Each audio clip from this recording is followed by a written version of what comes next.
In a quiet industrial town in northern England, where gray skies often blended into long workdays, there lived a man named Daniel Harper, who had spent most of his adult life working at the same steel fabrication plant, arriving before sunrise and leaving after sunset, believing that steady effort was the closest thing to security a man like him could hold on to.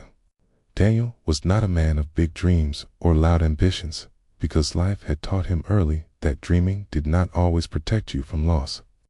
And by the age of 46, he had already buried his wife, raised a son mostly on his own, and learned how to live with the constant weight of responsibilities that never truly went away. Every morning he woke up at 5, packed a simple lunch, and walked the same cracked pavement to the bus stop, nodding politely to the same faces he had seen for years, none of whom knew much about him, beyond the fact that he never missed a shift and never caused trouble. At the plant, Daniel worked the cutting machines, measuring steel sheets with careful precision, because a single mistake could cost hours of labor. And though the work was loud, dangerous, and exhausting, he treated it with quiet respect, believing that consistency mattered more than recognition. Most of his co-workers were younger men who complained openly about management, pay, and unfair schedules, and while their frustration was understandable, Daniel rarely joined in, not because he disagreed, but because he had learned that anger drained energy he needed to survive the rest of the day.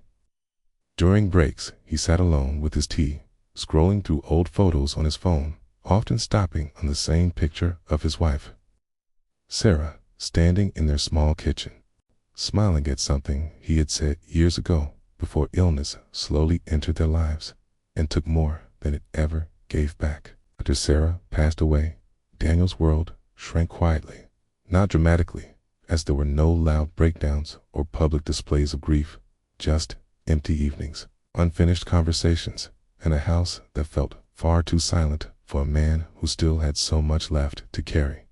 His son, Oliver, was 16 now, tall and restless, carrying his own quiet anger about a world that had taken his mother too soon.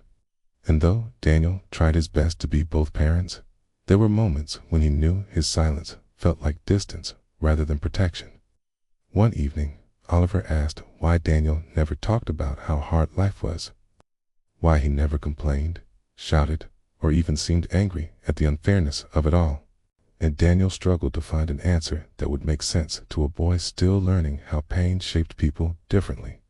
He finally said that some people break when they let pain speak too loudly, and others survive by keeping it steady and controlled, though he admitted he was never sure which choice was right, only that it was the one he knew how to live with.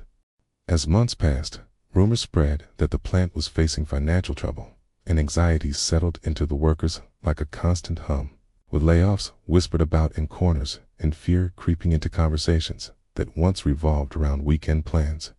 When the official announcement came, it was brief and cold, informing employees that several positions would be cut within weeks.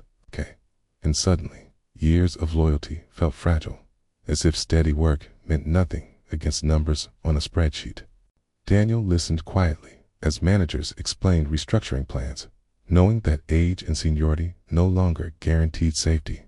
And for the first time in years, uncertainty followed him home, sitting heavily beside him at the dinner table. That night, he stared at the ceiling long after Oliver had gone to bed, calculating bills, rent, and groceries in his head, realizing that survival was not just about effort, but about timing, luck, and forces he could not control. Instead of panicking, Daniel dated his resume for the first time in decades, struggling to translate years of physical labor into words that might matter to someone who had never met him. And though the process felt humiliating, he reminded himself that pride could not feed a family. A week later, during a particularly busy shift, a mechanical failure caused one of the cutting machines to jam dangerously, forcing an emergency shutdown that left production stalled and tensions high as supervisors scrambled to assess the damage.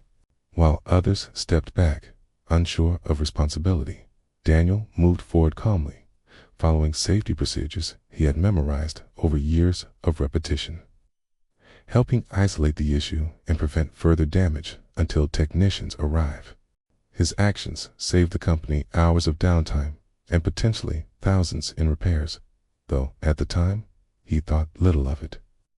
Returning to his station once the crisis passed, believing he had simply done what was necessary. Days later, Daniel was called into a meeting with senior management where he expected bad news, rehearsing polite responses in his head, prepared to accept whatever decision had already been made. Instead, he was offered a supervisory role overseeing machine safety and training, a position that had opened unexpectedly due to restructuring, and one that management believed required someone with experience, discipline, and reliability rather than flashy credentials. Daniel listened in stunned silence as the offer was explained, realizing that years of unnoticed consistency had quietly built a reputation stronger than complaints ever could. And for the first time in a long while, relief washed over him. When he told Oliver the news, the boy looked at him with a mixture of surprise and pride, admitting that he had always thought strength meant fighting loudly, not showing up every day without applause. Daniel smiled, understanding that lessons are rarely taught directly and more often absorbed through observation, patience, and time.